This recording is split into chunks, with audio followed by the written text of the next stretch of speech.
Binawi na rin ni Pangulong Rodrigo Duterte ang government ceasefire sa mga rebeldeng komunista. 2 araw matapos tuldukan ng Communist Party of the Philippines ang kanilang unilateral ceasefire. Ayon sa Pangulo mismo, tila malabo nang magkaroon ng kapayapaan sa pagitan ng mga rebelde at ng gobyerno. Kaya bilin niya sa mga sundalo, maghanda na sa bakbakan. Ang anunsyo ng Pangulo ay kasunod na mga serye ng karahasan na ikinasawi ng ilang sundalo at mga rebelde. Kinunde na naman ng AFP o ng Armed Forces of the Philippines ang paraan ng pagkakapatay sa 3 dinukot na sundalo. Live mula sa Kidapawan City, may report si Bam Alegre. Bam? Jessica, simula ngayong gabi, wala nang tigil putukan sa pagitan ng mga pwersa ng pamahalaan at ng CPP New People's Army. January 23 na magkaroon ng engkwentro sa pagitan ng militar at New People's Army sa Makilala, North Cotabato na ikinasawi ng isang rebelde. Isang linggo kalaunan, 2 sundalo naman ang binawian ng buhay ng tambangan di umano ng mga hinihinalang NPA sa Etiaga, Isabela. Nakasibilyan lang at wala raw long firearm ang dalawa na papunta sa isang meeting ng DENR kaugnay ng reforestation.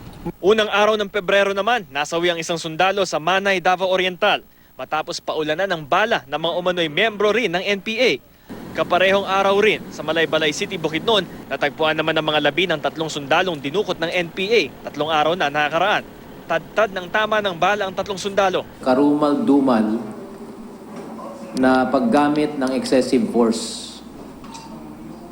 Ito pong mga tauhan na to ay nagtamo ng, ang isa pong sundalo ay nagtamo ng 27 tama ng bala. Ang isa ay 24. Ang isa naman ay, kung hindi ako nagkakamali, 26. In the rules of war, this is not acceptable. And we condemn this and are saddened by these developments on the ground. Ang mga karahasang tulad nito bago at pagkatapos ng ikatlong round ng peace talk sa Rome sa Italy ang naging mitya raw para tuldukan ng CPP-NPA ang kanilang unilateral ceasefire. Sabi ng NPA, mangyayari yan pagpatak ng alas 12 ng tanghali sa February 10. Patuloy raw kasi ang pangaharas ng gobyerno sa kanilang teritoryo. Hindi raw tinupad ng pamahalaan ang pangako nitong palayain ang lahat ng mga political prisoner. Pero ayon sa AFP, nagpapakita ng kawalan ng sinseridad sa usapang pangkapayapaan ang ginagawang paglusob umano ng puwersa ng NPA. Kanina, tila napigtas na ang PC ng Pangulo at binawi na rin niya ang idineklarang unilateral ceasefire ng gobyerno. Kagabi, I called General Anyo and said, nilift ko yung ceasefire tonight. Wala nang ceasefire. Nung ceasefire ako, kumpiyansa yung mga sundalo ko. Maglakad dyan, magkuha ng sa ATM. Wala nga mga baril eh. Tapos kinidnap, patay 3. Eh kung ganon, then let me be very frank with you. I tried my best to initiate, went out of my way to release as much as mga leader nila nandoon na sa Oslo para lang makipag-usap. Aniya, hindi makatwira ng demand ng Communist Party of the Philippines na pakawalan ng tinatayang 400 political prisoners. Paniwala ng Pangulo, malabo na ang kapayapaan sa pagitan ng gobyerno at ng mga rebeldeng komunista. I would have wanted very much. Talagang gusto ko. Kasi it's about 50 years in the making. Ang ibig sabihin, gusto niyo another 50 years? Wala nang katapusan. Eh kung walang katapusan, sige, peace with the communists cannot be realized during our generation. Dahil dito, inutusan na ng Pangulo ang mga sundalo na maging handa sa mga susunod na araw. Go back to your camps, clean your rifles, and be ready to fight. Mula Samlang, dumiretso ang Pangulo sa Kidapawan City kung saan binisita naman niya ang burol ng isang pulis na namatay sa isang operasyon.